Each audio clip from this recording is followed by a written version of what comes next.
L'industrie automobile européenne reste en panne. La demande de voitures neuves a continué de décliner en décembre dernier, moins 3,3%.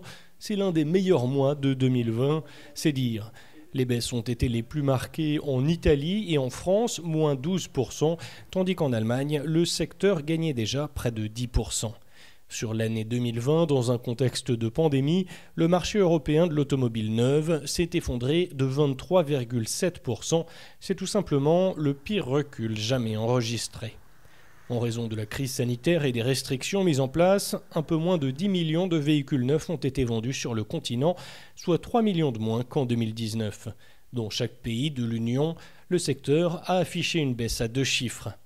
L'année passée, les marchés nationaux les plus gravement touchés ont été l'Espagne, un tiers de ventes en moins, suivi de l'Italie et de la France, où la demande a baissé d'un quart, et dans une moindre mesure, l'Allemagne, moins 19%.